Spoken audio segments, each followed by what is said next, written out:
Hello and welcome to the Career Ready podcast. My name is Michelle Malik and I'm a career specialist with the Career Services Center. Here I have with me my two co-hosts and I'll let them introduce themselves. Hi everybody, I'm Rebecca Harrington, another career specialist.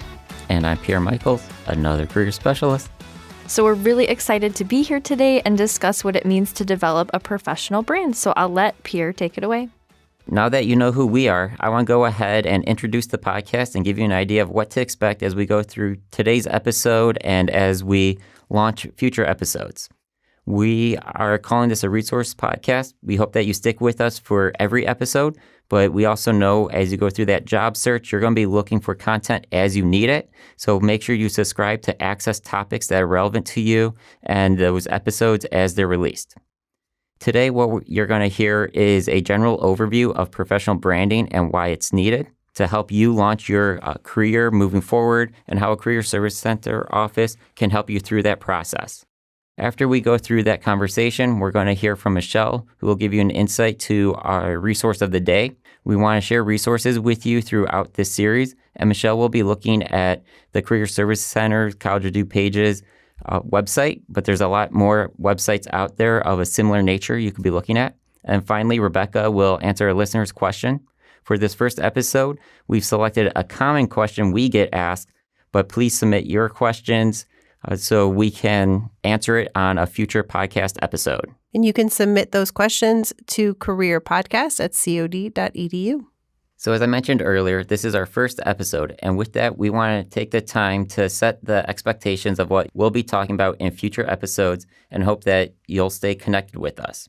We will be defining core terms and establishing what you can expect as you utilize this resource podcast. With that in mind, our main topic here is professional branding and how using a Career Services Center office, such as the one here at College of DuPage, can help you present your professional brand. And that brings us to our first term, professional brand. And to help set that stage, I'm going to ask our team here some questions. Rebecca, Michelle, I'm going to name a corporation, and I want you to throw out that first thing that comes to your mind. All right? All right, we're ready. Sounds good. All right, Starbucks. Ooh, Starbucks. I love Starbucks. I do too. That's my go-to. Yeah, it is. So I don't know. When I think of Starbucks, first of all, I think of very good quality coffee. Right? Mm-hmm. How about you, Michelle? I think expensive. It is expensive. I have to control myself. I can't go there every day, just treat days, Right. I also think of it though as a workplace. Mm-hmm. I used to be a teacher, adjunct professor, and so a lot of grading and all that, and I would definitely spend my time at Starbucks just chilling. Yeah. Grading. I would agree. It's very calm atmosphere. You kind of get in the zone there. Yeah. And my husband and I actually also had our first date at a Starbucks. So again, special place in my heart. That is so cute. All right, so memories, but the coffee was the first thing Rebecca was saying. Definitely. That setting, that environment, those are core components. Now another brand, Dunkin'. Thoughts on that? What do you think, Michelle? What do you think of a Dunkin'? Well, they also have coffee, but they have donuts too. That's true. Definitely think of donuts. Mm-hmm. And the coffee is good. And now my brother loves it. I don't love it as much as Starbucks, but it's definitely quick and easy to get. Yeah. I don't really hang out at Dunkin' though. Mm-mm. It's like a get in, get out kind of place. Yeah. And unlike Starbucks, it is not expensive. Very good point. All right, so you guys talked about it. One of those things that shared common was that coffee. Mm-hmm. Right. But then there was a lot of different components to it. So even though that coffee piece is similar, they're not the same, right? But when you're out on that morning run or trying to get someplace, that may be a stop, either Starbucks or Dunkin', whatever your preference is, to get you going. But when we're thinking of these places, right, Starbucks, Dunkin', they may have similarities, but they're also drastically different. And that's what we need to remember as we're presenting ourselves as a job seeker, that professional brand. We have similarities against other applicants, right? If we're applying to the same job, we're going to have similar qualifications, some, background, maybe education's the same. But we also have our unique experiences. We have our unique abilities and how we can be presenting those. So you want to be thinking of yourself as an individual and how you can use that to present your brand and really show that value to the employer. Yeah, definitely. I think it's important, you may have the same degree as this other person that's applying for the job, but what makes you stand out? What are you offering that maybe this other person doesn't have? Yeah, exactly. When going through a job search, this podcast and career service professionals like us can help you go through that process of discovering and presenting your professional brand to employers. So let's talk a little bit more about what a career services office is. So we're going to definitely be spending a lot of time talking about professional branding. A career service office is here to help you with that. So whether it's ours or another career service office, that's literally our job, is to help you figure out, first of all, what is that brand? And also, how do I present it on a resume? How do I present it in an interview? And really, that is the big focus of our podcast. But just to learn a little bit more about us, we are College of DuPage. We're a community college located 25 miles-ish outside of Chicago, Illinois. But again, regardless of where you're listening, you can connect with your local community college, your local university, or go back to your alma mater, and I promise they're going to have a career services office that can help you. All schools have a different structure, but for us, all of our services are free to students, alumni, and community members. And again, hopefully we're going to be spreading those services beyond our college with this podcast. We can help with career research, with the job search, and that includes resumes, cover letters, LinkedIn, interviewing, and anything else to better present yourself to employers. And again, if you've got a topic recommendation or a question, we want to hear it. Follow us, on social media, send us an email, and you will help us shape this podcast and what we talk about.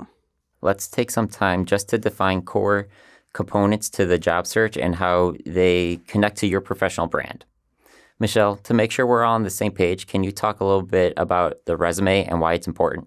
Sure. Yes, I love resumes. So resumes are a way to really represent yourself and sell yourself. So they're not a historical document, though. I think a lot of times students and clients think, okay, I have to add every single thing I've ever done on my resume. But it's really not a historical document. It's more so a sales document. So it's going to include important information about your training, your skills, experiences that you've had. And as we kind of mentioned, we want to make sure to customize it or tailor it to each job posting, because employers are going to have different goals and they're going to have different needs and what they want from a candidate as well. So our main goal with the resume is to basically catch that employer's attention and stand out with that professional brand. I love it. That whole idea of it not being a historical document, but a sales document. Great way to put that in perspective, because it's really about presenting yourself and tailoring it to that employer. So Rebecca, in the same way, can you talk about cover letters? Yeah, cover letters is something I think kind of gets pushed off to the end, right? But they are pretty important. So cover letters are a way for us to introduce ourselves to the employer. But I think what's important is to remember that they are a place to kind of show us almost like as a person. The resume can be very dry with just kind of listing things. Whereas with the cover letter, we get to tell stories. And it's important to have it not just be a repeat of what's on the resume, but in fact supporting what's on the resume. And just like the resume, it should absolutely be tailored to the job and to the company that we're sending it to. And sometimes people will ask, do I need to have a cover letter? And the answer is yes, unless they specifically say no cover letter, which some employers will do that. But if they say submit a cover letter or it's optional, we always say it's not optional. You definitely need to have it. Why miss out on the opportunity to sell yourself more? Absolutely. So Michelle, handing it back to you. Can you talk a little bit about LinkedIn? Sure. So LinkedIn is like a professional Facebook. So you can find job opportunities here, but it's also a really great networking tool and a way to just control your brand, just like your resume is. So you can also control how employers are seeing you when they search for your name online as well, or Google you. So again, the reason why LinkedIn is super important is because it's important to have a professional social media presence. But again, it's a way to control your brand too. Yeah, so with the resume, cover letter, these are documents that we're sharing here. We're sharing it all the time, 24/7 access to that professional brand. Yeah, that's a great way to think about that. LinkedIn is always there for people to see, for sure. All right. Well, thanks for sharing those thoughts on those core ideas, those core areas of professional branding. And I hope our listeners, you're getting excited to hear more about these topics as we move forward.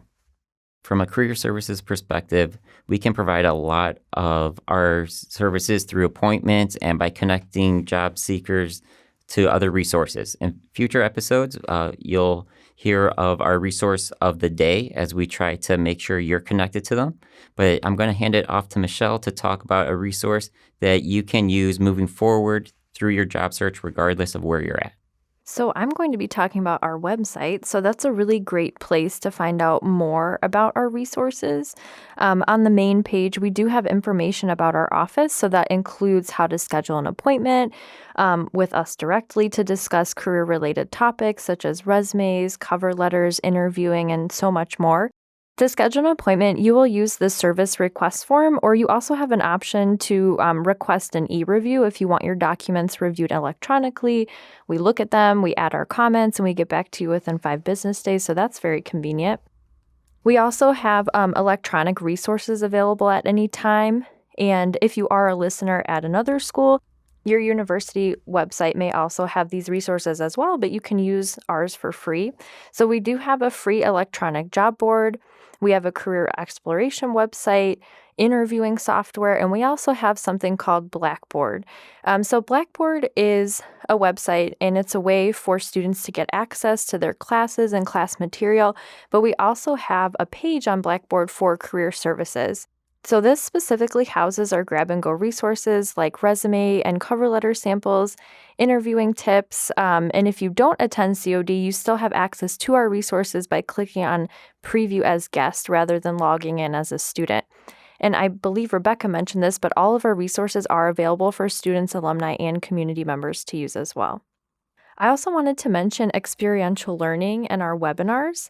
So for experiential learning, this is a great way to gain experience in your field of interests. So we have internships, which you can get academic credit for. With these experiences, we also have service learning, so you're able to actually volunteer in the community and it's a part of a class. We also have webinars too. So at noon on Wednesdays, you can learn more about career-related topics. And then Thursdays, we have our demo days or demonstration days for our software. And these webinars are available all year round as well. So this is just a small preview of what we have to offer. We're going to definitely do a deeper dive into specific resources in later episodes, so be sure to subscribe for that content. Thank you, Michelle. That's great. And I think these are all things that, of course, our students at College of DuPage can access. But actually, a lot of these, any listener from anywhere, you can go and access these resources.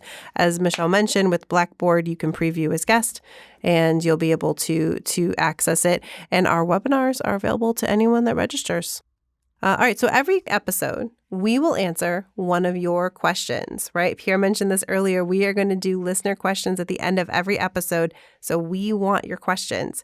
I think I gave this earlier, but you can send us an email at careerpodcast@cod.edu, careerpodcast@cod.edu, or you can find us on social media at COD Career Center and send us your questions there. But I'm going to go ahead and start us off this episode with a question that we get all the time, which is, how long should my resume be?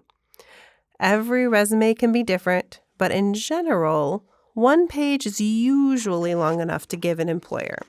Enough information for them to know your background, to decide if they want to interview you.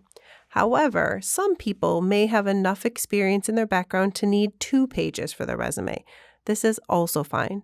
What we don't want, though, is 1 page with just a little bit on the second page. If you're going to have 2 pages, then make sure it's 2 full pages. Show them that, you've got that experience, and so it warrants 2 pages. If you have 1 page with just a little bit on the second page, then it's better to reformat it so that it's all fitting on that 1 page. Some people who have been working for a long time might even have 3 pages or 4 pages on their resume, but most of the time that's going to be a bit too much information for an employer. that TLDR, right? They're not going to read 3 or 4 pages. So try to keep it to 1 or 2 pages. And really, I think that kind of goes back to Michelle, where you were talking about earlier, that it's a sales document, right? Not a historical document. We don't have to have everything on it, right? We only want the most important information. And usually we can fit that on that 1 to 2 pages. Anything I missed on resume length or anything you guys want to add? Just from that perspective of it's a balance between the recent and the relevant. So when we're talking about from the employer, recent is typically within the last 10 to 15 years. I mean, there's a wiggle room based off of experiences and what you would want to share. But what's that relevant content? So as you're trying to think, is this important enough for my 2-page resume? If your resume is that 3 pages, we'll start balancing that recent and relevant to help identify. That's a great way of thinking about it, recent and relevant. Yeah, I was just going to add too, I may have mentioned this already, but it's okay to have a master resume. So if you want to add all of your experiences in one place and then tailor it as you're starting to apply to different jobs, that's an option too. Oh, I love that idea. Yeah, I can just file save as and just take out the stuff then, right? Exactly. That we don't need. That's great. Thank you to all of our listeners for joining us today as we learned more about how to build your professional brand. Next week, we're going to be interviewing our Workforce Connections coordinator, Bob Lipinski, on trends in today's job market. You won't want to miss it. Be sure to follow us on social media at COD Career Center. Thanks, everybody.